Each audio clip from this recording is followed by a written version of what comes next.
Hello everyone. So, I will be starting in this video the first chapters of The Rise of Nine by Pittacus Lore. It is the next book in the series. Then, the second book that I will be reading, side by side with this book, will also be the novellas. I'll be starting some of the novellas. The first set of novellas are I Am Number 4, The Lost Files, The Legacies. I believe, so see, this book has the first 3 novellas inside of it. So there is 6 legacy, or 6's legacy, 9's legacy, and then the Fallen Legacies. So we will get, in this book, we will get 6's backstory and how she met, how she came up to be with John Smith. We'll get 9's backstory, and then we're going to get the Fallen Legacies. The great thing about this is I have literally only read 6's legacy before. I have actually never read the other novellas, so I'll be experiencing all the new stuff together with you. So I apologize if I can't control my emotions. So if there's like something sad and I haven't read it already, sometimes I can Anyway, so that's a little bit of backstory about what will be happening with this. So, I am so excited. I woke up this morning and I have 95 subscribers. 95! Oh my god, I'm 5 away from 100. I don't know what I should do if I'm, blessed enough to get 100 subscribers. You guys are amazing. Thank you so much. You're definitely helping me fight my battle with depression, bipolarism, and PTSD, for sure. This is kind of like the outlet that I've chosen to channel those emotions into, and it's really working. So thank you guys so much. I hope you'll stay with me even once we finish this series. I'm not sure where we'll go next, but I am in a library. You can't really see all the books everywhere because you can just see my chair behind me. But I have so many. There's so many wonderful series out there. There's a lot that we can choose from. I guess I'll put a list up, and you guys can vote on where we go after the series. But, we've got a ways, so no rush, no worries there. Anyway, if you haven't subscribed to my channel, go ahead and hit that subscribe button. Hit the notification bell so you can get the newest videos that are coming out. And if you like this video, give me that thumbs up. Make sure to tell your friends because I have gotten some really good comments. I want to give a shout out to Danny Boy, I believe it's 308. We had a bit of a convo chat on the comments, and it was really, really nice. They were saying that they found my channel and they're not really huge into reading, but that I've made it fun.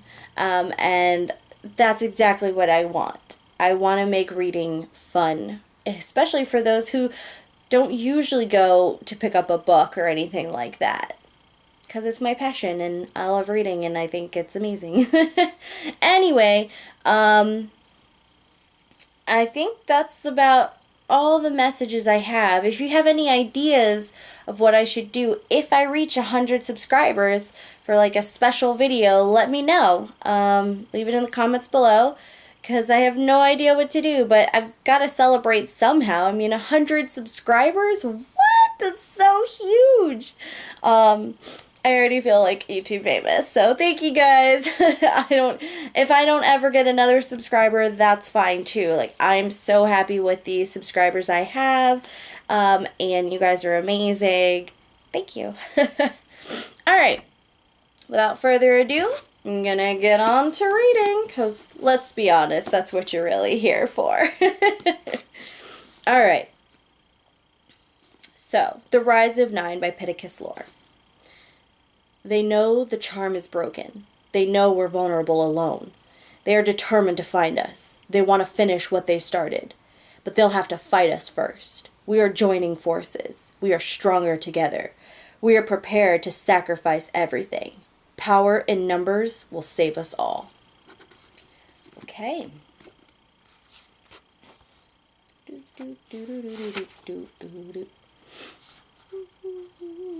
Okay. Now, this book will also be passing through like points of view as well. So it might take me a second to figure out exactly who we're dealing with in what chapters. Like, so anyway, because it will literally change font on me. So like this is a really bold dark font, and then like over here is like a regular font. I don't know if you can see it, but that's what we're dealing with. So not sure. Okay. All right. 6A. Hold on.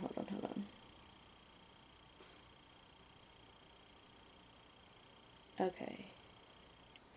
I think this is 6 talking. So I'm going to read it as if it were 6. But if it's wrong, I'm sorry.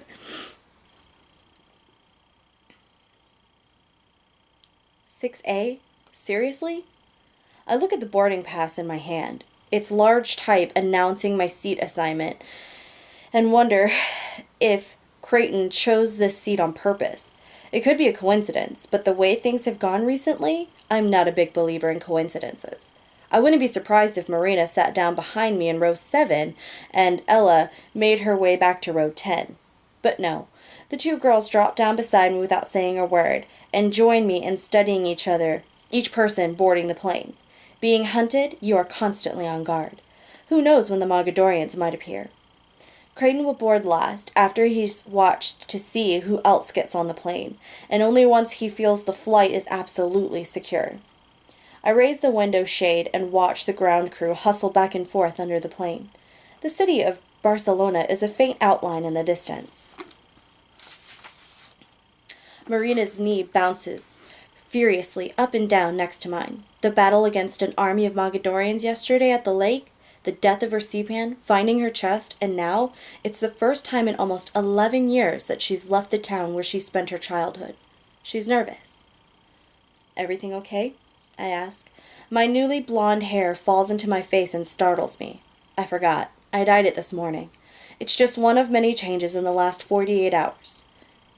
Everyone looks normal, Marina whispers, keeping her eyes on the crowded aisle. We're safe as far as I can tell. Good, but that's not what I meant. I gently set my foot on hers, and she stops bouncing her knee. She offers me a quick apologetic smile before returning to her close watch of each boarding passenger. A few seconds later, her knee starts bouncing again. I just shake my head. I feel sorry for Marina. She was locked up in an isolated orphanage with a seapan who refused to train her. Her seapan had lost sight of why we are here on Earth in the first place. I'm doing my best to help her, to fill in the gaps. I can train her to learn how to control her strength and when to use her developing legacies. But first, I'm trying to show her that it's okay to trust me. The Mogadorians will pay for what they've done, for taking so many who we've loved, here on Earth and on Lorien. It's my personal mission to destroy every last one of them. And I'll be sure Marina gets her revenge too. Not only did she just lose her best friend Hector back at the lake, but like me, her seapan was killed right in front of her. We will both carry that with us forever. How is it down there, Six? Ella asks, leaning over Marina. I turn back towards the window.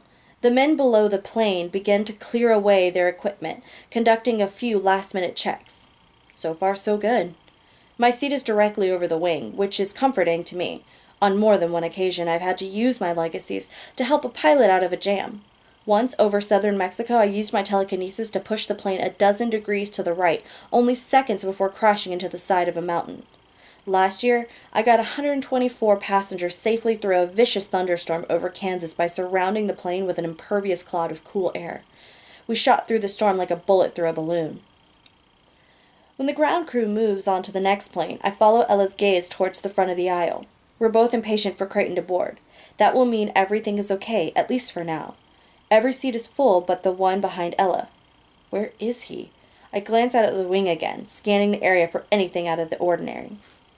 I leaned down and shoved my backpack under my seat. It's practically empty, so it folds down easily. Crayton bought it for me at the airport. The three of us need to look like normal teenagers, he says, like high school students on a field trip. That's why there's a biology textbook on Ella's lap. Sorry, my cat just tickled me. 6? Marina asks. I hear her buckle and unbuckle her seatbelt nervously. Yeah? I respond. You've flown before, right? Marina is only a year older than I am, but with her solemn, thoughtful eyes and her new, sophisticated haircut that falls just below her shoulders, she could easily pass for an adult.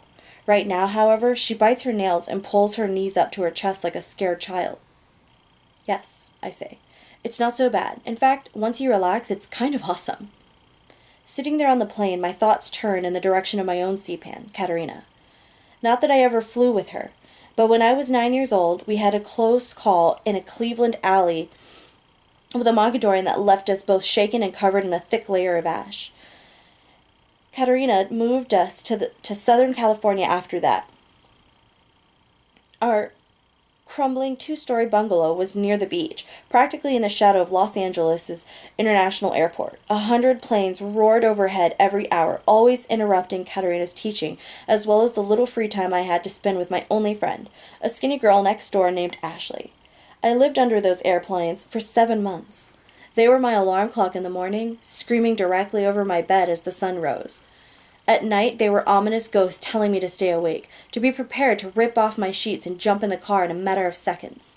Since Katerina didn't let me stray far from the house, the airplanes were also the soundtrack of my afternoons. On one of those afternoons, as the vibrations from an enormous plane overhead shook the lemonade in our plastic cups, Ashley said, Me and my mom are going to visit my grandparents next month. I can't wait. Have you ever been on a plane? Ashley was always talking about all the places she went and things she did with her family. She knew Katerina and I stayed close to home, and she liked to brag. Not really, I said.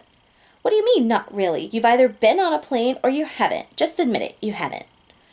I remember feeling my face burn with embarrassment. Her challenge hit its mark. I finally said, No, I've never been on an airplane. I wanted to tell her I've been on something much bigger, something much more impressive than a little airplane. I wanted her to know I came to Earth on a ship from another planet called Lauren, and the trip had covered more than 100 million miles. I didn't, though, because I knew I had to keep Lauren's secret. Ashley laughed at me. Without saying goodbye, she left to wait for her dad to come home from work. Why haven't we ever been on a plane? I asked Katerina that night as she peered out the blinds of my bedroom window. 6, she said, turning to me before correcting herself. I mean, Veronica, it's too dangerous for us to travel by plane. We'd be trapped up there. You know what could happen if we were thousands of miles in the air and then found out Moggs had followed us on board. I knew exactly what could happen.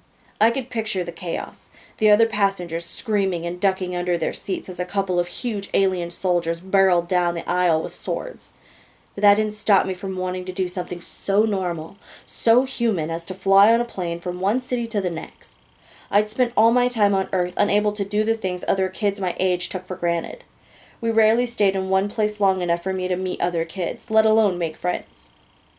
Ashley was the first girl Katerina had ever allowed over to our house. Sometimes, like in California, I didn't even attend school, if Katerina thought it was safer. I knew why all this was necessary, of course. Usually, I didn't let it bother me. But Katerina could tell that Ashley's superior attitude had gotten under my skin. My silence the following days must have cut through her, because to my surprise, she bought us 2 round-trip airline tickets to Denver. The destination didn't matter. She knew I just wanted the experience. I couldn't wait to tell Ashley. But on the day of the trip, standing outside the airport, Katerina hesitated. She seemed nervous. She ran her hand through her short black hair. She had dyed and cut it the night before, just before making herself a new ID. A family of 5 walked around us on the curb, dragging heavy luggage, and to my left a tearful mother said goodbye to her 2 young daughters. I wanted nothing more than to join in, to be a part of this everyday scene. Katerina watched everyone around us while I fidgeted impatiently by her side.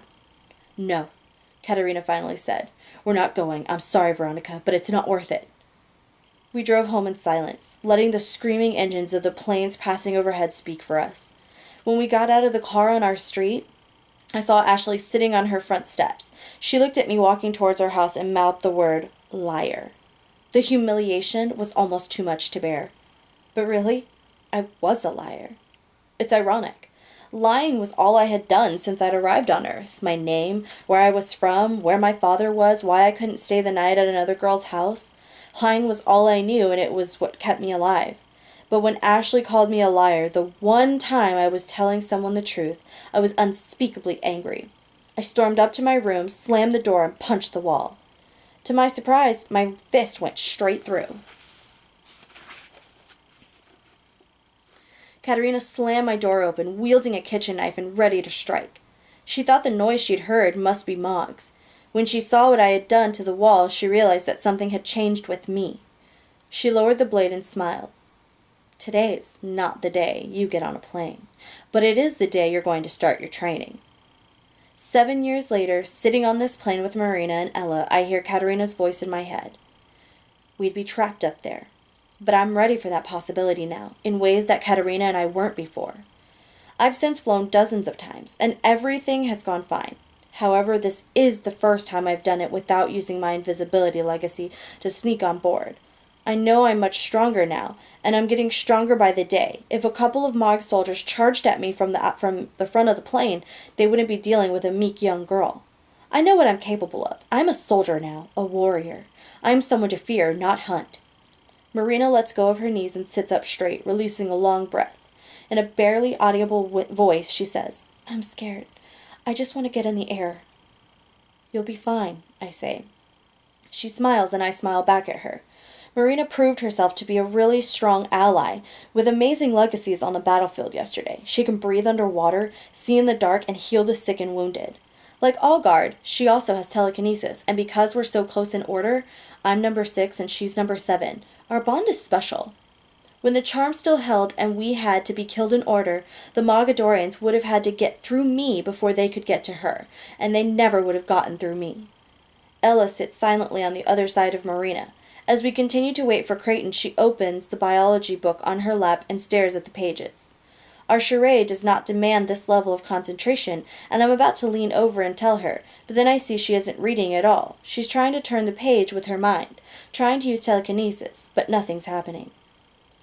Ella's what Crayton calls an hate this word. An Aeternus. Aeternus? Aeternus. That's what we're going to go with. Aeternus. Someone born with the ability to move back and forth between ages. But she's still young, and her other powers have not yet developed. They will come in their own time, no matter how impatiently she wills them to develop now. Ella came to Earth on another ship, one I didn't know existed until John Smith, number 4, told me he saw it in his visions. She was just a baby, which means she's almost 12 now. Crayton says he is her unofficial CPAN, since there wasn't time for him to be officially appointed to her. He, like all of our CPANs, has a duty to help Ella develop her legacies. He told us that there was also a small herd of chimera on their ship, loric animals capable of shifting forms and battling alongside us. I'm happy she's here. After numbers 1, 2, and 3 died, only 6 of us remained. With Ella, we number 7. Lucky number 7, if you believe in luck. I don't, though. I believe in strength. Finally, Crayton squeezes down the aisle carrying a black briefcase. He's wearing eyeglasses and a brown suit that looks too big for him. Under his strong chin is a blue bow tie. He's supposed to be our teacher. Hello, girls, he says, stopping next to us. Hi, Mr. Collins, Ella responds. It's a full flight, Marina says. That's code for everyone on board looks okay. To tell him everything on the ground appears normal, I say, I'm going to try to sleep. He nods and takes his seat directly behind Ella. Leaning forward between Marina and Ella, he says, Use your time on the plane wisely, please. Study hard. That means don't let your guard down. I didn't know what to think of Crayton when we first met. He's stern and quick-tempered, but his heart seems to be in the right place, and his knowledge of the world and current events is incredible. Official or not, he has taken his CPAN role seriously. He says he would die for any one of us. He will do anything to defeat the Mogadorians, anything to exact our revenge. I believe him on all counts. However, it's with reluctance that I'm on this plane headed to India at all. I wanted to get back to the United States as soon as possible, to get back to John and Sam. But yesterday, standing on top of the dam overlooking the carnage at the lake, Crayton told us that Sitrakis Ra, the powerful Mogadorian leader, would be on Earth soon, if he wasn't here already. That Sitrakis Ra's arrival was a sign that the Mogadorians understood we were a threat, and we should expect them to step up their campaign to kill us. Sitrakis Ra is more or less invincible. Only Pittacus Lore, the most powerful of all the Lorian elders, would have been able to defeat him. We were horrified. What did that mean for the rest of us, then, if he was invincible? When Marina asked how any of us could possibly stand a chance of defeating him, Crayton told us even more shocking news. Knowledge that all the Seapans had been entrusted with. One of the guard, one of us, was supposed to hold the same powers as Pittacus. One of us was supposed to grow as strong as he had been, and would be able to beat Sitrakis Ra. We just had to hope that one guard wasn't 1, 2, or 3, and it was one of the ones still alive. If so, we had a chance. We just had to wait and see who it was, and hope that these powers showed themselves soon. Crayton thinks he's found him, the guard who holds Pittacus's powers. I've read about a boy who seems to have extraordinary powers in India, he told us then. He lives high up in the Himalayas. Some believe him to be the Hindu god Vishnu reincarnated. Others believe the boy is an alien. Imposter with the power to physically alter his form. Like me, Papa? Ella had asked. Their father-daughter relationship took me by surprise. I couldn't help but feel a touch of jealousy. Jealousy that she still had her Seapan, someone to turn to for guidance. He's not changing ages, Ella. He's changing into beasts and other beings. The more I read about him, the more I believe he's a member of the Guard, and the more I believe he may be the one to possess all of the legacies, the one who can fight and kill Sitrakis Ra. We need to find him as soon as possible. I don't want to be on a wild goose chase for another member of the Guard right now. I know where John is, or where he's supposed to be. I can hear Katerina's voice urging me to follow my instincts, which are telling me we should connect with John first before anything else. It's the least risky move. Certainly less risky than flying around the world based on Crayton's hunch and rumors on the internet. It could be a trap, I say. What if those stories were planted for us to find so we would do exactly this? I understand your concern, Six, but trust me, I'm the master of planting stories on the internet. This is no plant. There are far too many sources pointing to this boy in India. He hasn't been running. He hasn't been hiding. He's just being, and he appears to be very powerful. If he is one of you, then we must get to him before the Mogadorians do. We'll go to America to meet up with number 4 as soon as the trip is over, Crayton said. Marina looked at me. She wanted to find John almost as much as I did. She'd been following the news of his exploits online, and she'd had a similar feeling in her gut that he was one of us, a feeling I had confirmed for her. Promise? She asked Crayton. He nodded. The captain's voice breaks through my reverie. Yeah. We're about to take off. I want so badly to redirect the plane, to point it towards West Virginia, towards John and Sam. I hope they're okay. Images of John being held in a prison cell keep entering my mind. I never should have told him about the Mog base in the mountain, but John wanted to get his chest back, and there was no way I could convince him to leave it behind. The plane taxis down the runway, and Marina grabs my wrist. I really wish Hector was here. He'd have something smart to say right now to make me feel better. It's okay, Ella says, holding Marina's other hand. You have us. And I'll work on something smart to say, I offer. Thanks, Marina says, though it sounds like something between a hiccup and a gulp. I let her nails dig into my wrist. I give her a supportive smile, and a minute later, we're airborne.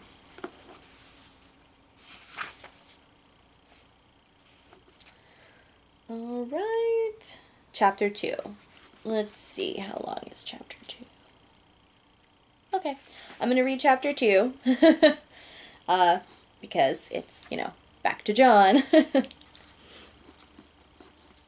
I've been in and out of consciousness for the past 2 days, rolling rolling back and forth in a hallucinating sickness.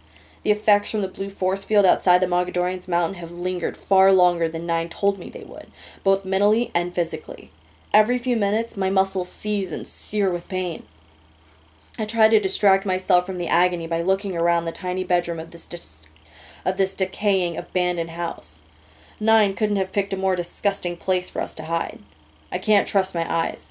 I watch the pattern on the yellow wallpaper come to life, the design marching like ants over patches of mold. The cracked ceiling appears to breathe, rising and falling at frightening speeds.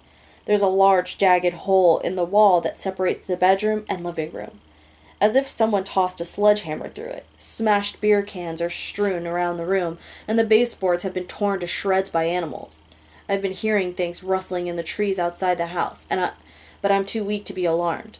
Last night, I woke to find a cockroach on my cheek. I barely had the energy to swat it off. "Hey, Four," I hear through the hole in the wall. "You awake or what? It's time for lunch and your food's getting cold." I heave myself to my feet. My head spins as I stumble through the doorway and into what used to be the living room, and I collapse on the dingy gray carpet. I know Nine's in here, but I can't keep my eyes open long enough to find him. All I want is to lay my head in Sarah's lap, or in Six's, either one. I can't think straight. Something warm hits my shoulder. I roll over to see Nine sitting on the ceiling above me, his long black hair hanging down into the room. He's gnawing on something and his hands are greasy. "Where are we again?" I ask. The sunlight coming through the windows is too much and I close my eyes. I need more sleep. I need something, anything, to clear my head and regain my strength. My fingers fumble over my blue pendant, hoping to somehow gather energy through it, but it remains cold against my chest. The northern part of West Virginia," Nine says between bites. "Ran out of gas, remember?" "Barely," I whispered. "Where's Bernie Kosar?" "Outside. That one is always on patrol. He's one cool animal. Tell me, Four, how did you, of all the guard, end up with him?" I crawl into the corner of the room and push my back up against a wall. BK was with me on Lorien. His name was Hadley back then. I guess Henry thought it would be good to bring him along for the trip. Nine throws a tiny bone across the ceiling. "I had a couple of chimeras as a kid, too. Don't remember their names, but I can still see them running around our house tearing stuff up. They died in the war, protecting my family." Nine is silent for a moment, clenching his jaw. This is the first time I've seen him act anything other than tough. It's nice to see, even if it's short-lived. At least, that's what my CPAN told me. I stare at my bare feet. "What was your CPAN's name?" "Sander," he says, standing up on the ceiling. He's wearing my shoes. It's weird. I literally can't remember the last time I said his name out loud. Some days, I can barely picture his face. Nine's voice hardens, and he closes his eyes. "But that's how it goes, I guess. Whatever. They're the expendable ones." His last sentence sends shockwaves through me. "Henry was not expendable, and neither was Sander. No Lorik was ever expendable, and give me back my shoes!" Nine kicks my shoes into the middle of the floor, then takes his time walking, first along the ceiling and then down the back wall. All right. I know he wasn't expendable, man. Sometimes it's just easier to think of him that way, you know? Truth is, Sander was an amazing CPAN. Nine reaches the floor and towers over me. I forgot how tall he is. Intimidating. He shoves a handful of what he's been eating in my face. "You want some of this or not? Because I'm about to finish it off." The sight of it makes my stomach churn. What is it? Barbecued rabbit, nature's finest. I don't dare open my mouth to respond, afraid that I might get sick. Instead, I stumble back towards the bedroom, ignoring the laughter that follows me. The bedroom door is so warped it's nearly impossible to close, but I wedge it into the doorframe as tightly as I can. I lie down on the floor using my sweatshirt as a pillow, and think about how I ended up here. Ended up like this, without Henry, without Sam. Sam was my best friend, and I can't believe we left him behind. As thoughtful and loyal and supportive as Sam is, traveling and fighting alongside me for the last several months, Nine is so very not. He's reckless, arrogant, selfish, and just flat out rude. I picture Sam back in the Mog cave, a gun rocking against his shoulder as A dozen Mogadorian soldiers swarmed him. I couldn't get to him. I couldn't save him. I should have fought harder, run faster. Should have ignored Nine and gone back to Sam. He would have done that for me. The immense amount of guilt I feel paralyzes me until I finally fall asleep. It's dark. I'm no longer in a house in the mountains with Nine. I no longer feel the painful effects of the blue force field. My head is finally clear, although I don't know where I am or how I got here. When I shout for help, I can't hear my voice even though I feel my lips moving. I shuffle ahead, hands out in front of me. My palms suddenly start to glow with my lumen. The light is dim at first, but quickly grows into 2 powerful beams. John? A hoarse whisper says my name. I whip my hands around to see where I am, but the light reveals only empty darkness. I'm entering a vision. I angle my palms towards the ground so my lumen will light my way and start towards the voice. The hoarse whisper keeps repeating my name over and over. It sounds young and full of fear. Then comes another voice, gruff and staccato, barking orders. The voices become clearer. It's Sam, my lost friend, and Setrakis Ra, my worst enemy. I can tell I'm nearing the Mogadorian base. I can see the blue force field, the source of so much pain. For some reason, I know it won't hurt me now, and I don't hesitate to pass through it. When I do, it's not my screams I hear, but Sam's. His tortured voice fills my head as I enter the mountain and move through its maze-like tunnels. I see the charred remains of our recent battle, from when I tossed a ball of green lava at the gas tanks at the mountain's bottom, sending a sea of fire raging upwards. I move through the main cavernous hall and its spiraling ledges. I step onto the arched stone bridge Sam and I so recently crossed under the cloak of invisibility. I keep going, passing through tributaries and corridors, all while being forced to listen to my best friend's crippling howls. I know where I'm going before I get there. The steady incline of the floor lands me in the wide room lined with prison cells. There they are. Setrakis Ra is standing in the middle of the room. He is huge and truly revolting looking. And there's Sam. He's suspended inside a small spherical cage next to Setrakis Ra, his own private torture bubble. Sam's arms are stretched high above his head and his legs are splayed, held in place with chains. A series of pipes are dripping steaming liquid onto various parts of Sam's body. Blood has pooled and dried under the cage. I stop 10 feet away from them. Setrakis Ra senses my presence and turns around. The 3 Loric pendants from the other guard children he has killed dangling from his massive neck. The scar circling his throat pulses with a dark energy.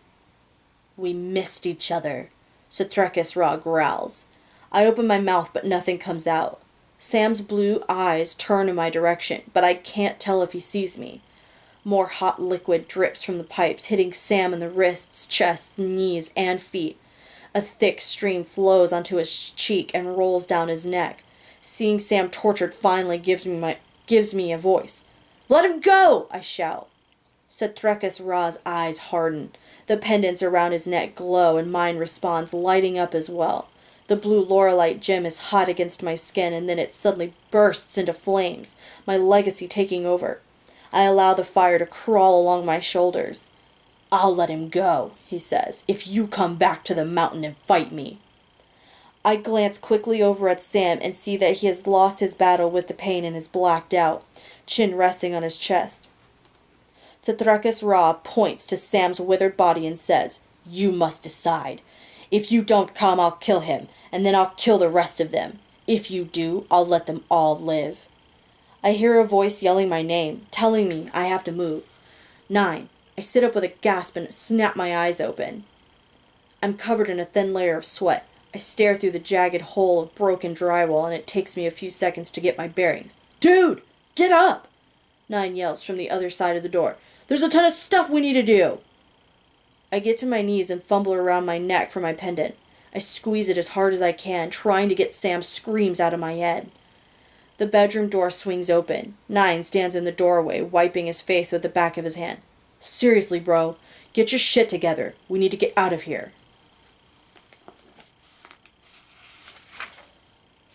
All right, so that was it for chapters 1 and 2. We will pick back up in the next video on chapter 3 in this book of the series. I hope you like it so far.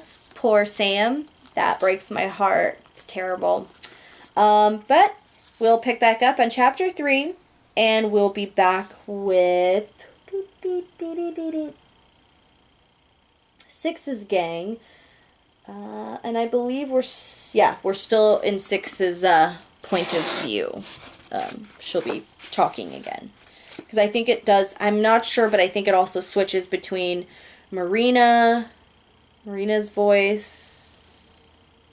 Yeah. I think that's it. For now, anyway. Okay. So, like I said in the beginning, if you haven't subscribed, go ahead and make sure you hit that subscribe button. Like this video with a thumbs up for me and leave me some comments below. And let me know what I should do for, like a special celebratory video if I reach 100 subscribers. Okay, so that's it for this video. Reading by Ree. Bye.